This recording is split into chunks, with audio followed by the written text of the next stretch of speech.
Bonjour et bienvenue pour cette présentation des paramètres généraux d'une évaluation dans Easy Energy. Pour commencer, vous devez créer ou ouvrir une évaluation.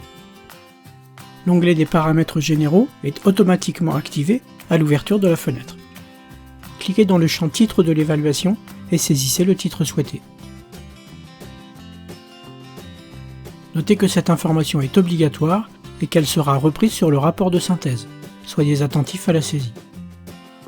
Vous pouvez par exemple y indiquer le nom de votre client. Passez au champ suivant et renseignez l'adresse. Cette information est facultative.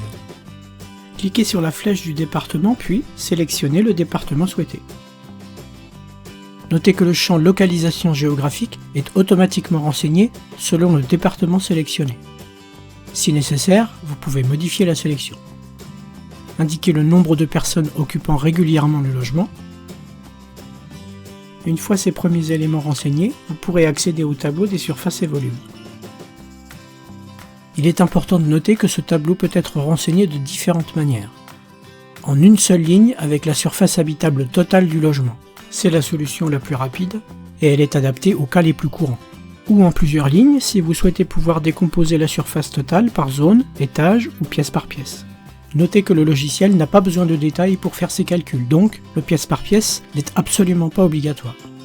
Pour créer une ligne, faites un double clic sur la première ligne vide du tableau dans la colonne désignation puis donnez un nom à la surface.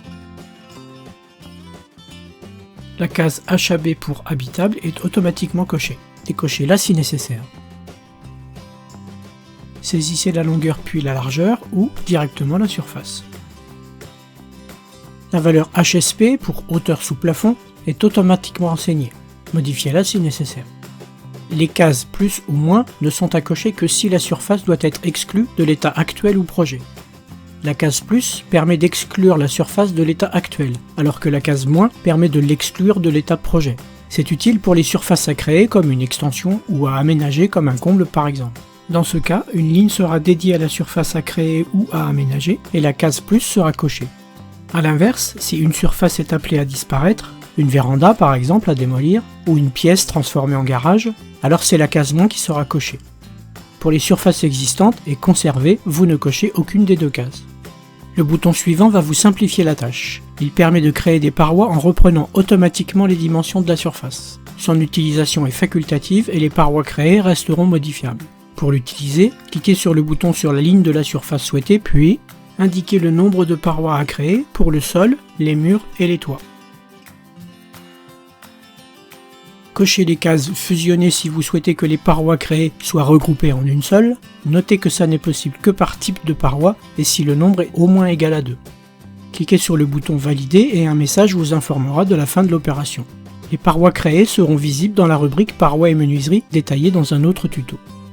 Le bouton Supprimer à droite du tableau vous permet de supprimer une ligne. Pour supprimer une ligne, cliquez sur le bouton Supprimer puis confirmez la suppression. Sous le tableau des surfaces, l'option Étude des déperditions par surface permet d'activer ce mode de calcul. Cette option est facultative et elle n'a d'intérêt que si vous avez saisi plusieurs surfaces. Attention, elle impliquera une saisie détaillée des parois et menuiseries. Notez qu'une aide dédiée aux surfaces est disponible, n'hésitez pas à la consulter. À droite de la fenêtre, le logiciel récapitule les données de surface et volume pour l'état actuel en orange et pour l'état projet en vert. Vérifiez les valeurs et modifiez les données du tableau si nécessaire. Une fois les surfaces renseignées, vous pourrez accéder aux paramètres de température et régulation. Pour l'état actuel, si nécessaire, modifiez la température d'hiver en sélectionnant la valeur souhaitée dans la liste. Notez que la valeur par défaut est modifiable dans la bibliothèque paramètres du logiciel. Si le logement dispose d'un système de refroidissement, une climatisation, indiquez la température intérieure d'été. Si le logement dispose d'un système de régulation de température, cochez la case Régulation de température. Si vous cochez cette case, vérifiez le nombre de degrés d'abaissement juste en dessous et modifiez-le si nécessaire. C'est le nombre de degrés d'abaissement de température appliqué sur des plages horaires données, en période d'absence ou la nuit dans les zones de jour par exemple. Vous pouvez également cliquer sur le bouton plus pour afficher plus de paramètres liés à la régulation. Notez que ces paramètres sont systématiquement pré-renseignés. Par défaut, les paramètres du projet sont identiques aux paramètres de l'état actuel. Si vous souhaitez appliquer des paramètres différents, il vous suffit de cliquer sur le bouton égal pour le passer en différent et de modifier les paramètres selon vos besoins. Notez que vous pouvez réactiver l'égalité à tout moment en cliquant sur le bouton différent. Et voilà, les paramètres généraux sont renseignés. Rendez-vous dans le tuto parois et menuiserie pour l'étape suivante. Merci et à bientôt.